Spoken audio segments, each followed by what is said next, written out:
ഉണ്ണി സ്കൂളിൽ പോയി കഴിഞ്ഞാൽ പിന്നെ വീട് ഉറങ്ങിയ പോലെയാണ് കേട്ടോ. വല്ലാത്തൊരു സൈലൻസ്, എന്താ പറയുക, അത് പറഞ്ഞറിയിക്കാൻ വേണ്ടി പറ്റില്ല. അപ്പോൾ ഞാൻ ഉണ്ണിക്ക് വേണ്ടി കാത്തിരിക്കുകയാണ്. ഇപ്പോൾ ഏകദേശം വൈകുന്നേരം ആയിട്ടുണ്ട്, അവൾ വരാനായി. അവളെയും കാത്തിരിക്കുകയാണ് കേട്ടോ. 3:30 കഴിഞ്ഞ് കഴിഞ്ഞാൽ പിന്നെ എനിക്ക് ഇരിക്കപ്പുറതി ഇല്ല, ഇങ്ങനെ വന്ന് അവളെ വെയിറ്റ് ചെയ്തിരിക്കും കേട്ടോ.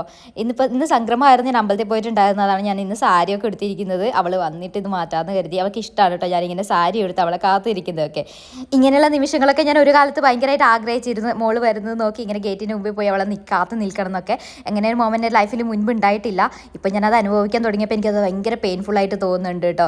ഇത്ര നാൾ അവളെ എൻ്റെ കൂടെ ഉണ്ടായത് കാരണം ഇതൊന്നും എനിക്ക് അറിഞ്ഞിട്ടുണ്ടായിരുന്നില്ല. ഞാൻ സ്കൂളിൽ പോകുമ്പോൾ അവളെ കൂട്ടും, തിരിച്ചു വരുമ്പോൾ അവളും കൂടി ഉണ്ടാവും. അങ്ങനെ ഒരു വേർപിരിയൽ ഞങ്ങളുടെ ഇടയിൽ ഉണ്ടായിരുന്നില്ല, കുറച്ച് താൽക്കാലികമായിട്ടാണെങ്കിൽ പോലും. പക്ഷെ ഇപ്പോൾ അതെനിക്ക് ഭയങ്കരമായിട്ട് ഫീൽ ചെയ്യാൻ വേണ്ടി തുടങ്ങിയിട്ടുണ്ട് കേട്ടോ. അവൾക്ക് എങ്ങനെ അത് ഫീൽ ചെയ്യുന്നുണ്ടെന്ന് എനിക്കറിയില്ല. കുറേ നേരം ഇരുന്ന് അടുത്തപ്പോൾ അത് ഞാനൊരു ചാമ്പേരെ അടുത്തേക്ക് പോയതാണ് കേട്ടോ. ഇതിലൊക്കെ ഇപ്പോൾ ചാമ്പങ്ങ പിടിക്കാൻ വേണ്ടി തുടങ്ങിയിട്ടുണ്ട്. ഒരുപാടൊന്നും പിടിച്ചിട്ടില്ല, എന്നാലും പിടിക്കാൻ വേണ്ടി അത്യാവശ്യം പിടിക്കാനൊക്കെ തുടങ്ങിയിട്ടുണ്ട് കേട്ടോ. അപ്പോൾ അവൻ്റെ ഇടയ്ക്ക് കയറി നിന്ന് ഒരു ചാമ്പങ്ങ പൊട്ടിക്കാമെന്ന് കരുതി, കഴിക്കാമെന്ന് കരുതി. എനിക്ക് ഭയങ്കര ഇഷ്ടമാണ് ചാമ്പങ്ങ എന്ന് പറയുന്നത്. എനിക്ക് മാത്രമല്ല കേട്ടോ, ഉണ്ണിക്കും ഭയങ്കര ഇഷ്ടമാണ്.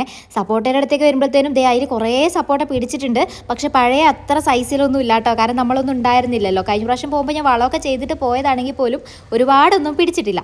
അപ്പോൾ അതൊക്കെ ഞെക്കി നോക്കുകയാണ്, പിടിച്ചിട്ടുണ്ടോ എന്ന്. പിന്നെ ഇങ്ങോട്ട് വരുമ്പോൾ നമ്മുടെ ആപ്പിൾ ചാമ്പയാണ്, അതിലാണെങ്കിൽ നിറയെ കായ്ച്ചിട്ടുണ്ട് കേട്ടോ. ഇങ്ങനെ പൂവൊക്കെ ഇട്ട് വരുന്നുണ്ട്. ഇപ്പോൾ സീസൺ അല്ലേ, അപ്പോൾ നിറയെ മുട്ടൊക്കെ ഇട്ട് വരുന്നുണ്ട്. ഇത് പിടിക്കുന്നതൊക്കെ നല്ല രസമാണ്, പക്ഷേ ഇത് പിടിച്ചു കഴിഞ്ഞാൽ എനിക്ക് നിറയെ പണിയാണ് കേട്ടോ. കളത്തിലൊക്കെ ഇതിൻ്റെ വേസ്റ്റൊക്കെ വീണ്, ഇപ്പം തന്നെ കരിയിലൊക്കെ വീണ് ഡെയിലി അടിക്കേണ്ട അവസ്ഥയാണ്. അതിൻ്റെ ഇടയിൽ നിന്ന് കുറേ നേരം നോക്കി, അവിടെ നിന്നൊന്നും കഴിക്കാൻ വേണ്ടി കിട്ടിയില്ല. പിന്നെ ആകെ കിട്ടിയ ചാമ്പങ്ങയായിരുന്നു. പിന്നെ നമ്മുടെ കവുങ്ങിൻ്റെ അടുത്തേക്ക് പോയി. കവുങ്ങിലാണെങ്കിൽ കവുങ്ങ് കായ്ച്ചു കേട്ടോ. എന്താ പറയുക, ഇതിനെ നമ്മൾ കായ്ച്ചു എന്നൊക്കെ പറയും. അതേ അതിൻ്റെ ഇടയിൽ എൻ്റെ വിയറ്റ്നാം മേളിൽ ചക്ക പിടിച്ചിട്ടുണ്ട് കേട്ടോ. കുറേ കുഞ്ഞു കുഞ്ഞു ചക്കയൊക്കെ അവിടെ നിലത്ത് വീണ് കിടപ്പുണ്ട്. കാണാൻ നല്ല രസമാണ് ഇങ്ങനെ കാണാൻ. നിറയെ പിടിച്ചിട്ടുണ്ട് ഇപ്രാവശ്യവും. എനിക്ക് ഭയങ്കര ഇഷ്ടമാണ് കേട്ടോ. നല്ല ചക്കയാണ്, നല്ല മണമാണ് കേട്ടോ. അവിടെ നിൽക്കാൻ തന്നെ നല്ല രസമാണ്, ഭയങ്കര സ്മെല്ലാണ് കേട്ടോ അവിടെ. പിന്നെ ഇത് എന്തൊക്കെയോ ഉണ്ട് കേട്ടോ, അതൊക്കെ ഇങ്ങനെ പൂത്ത് വരുന്നുണ്ട്. ഇത് മാംഗോസ്റ്റിനാണ്, ഒരു അനക്കവും ഇല്ല കേട്ടോ ആൾക്ക്. കുറേ നേരം അതൊക്കെ നോക്കി അവിടെ നിന്ന് വീണ്ടും വന്ന് ഉണ്ണീനെ കാത്തിരിക്കാൻ വേണ്ടി തുടങ്ങി കേട്ടോ. അവളാണെങ്കിൽ വരുന്നേ ഇല്ല. 3:30 തൊട്ടാണ് ഞാൻ എൻ്റെ കാത്തിരിപ്പ് തുടങ്ങുന്നത്. ശരിക്കും അവളുടെ ബസ് വരാൻ വേണ്ടിയിട്ട് ഏകദേശം 3:45 3:50 ആവും. പക്ഷേ 3:30 വന്ന് കാത്തിരിക്കും, അതാണ് എൻ്റെ കുഴപ്പം.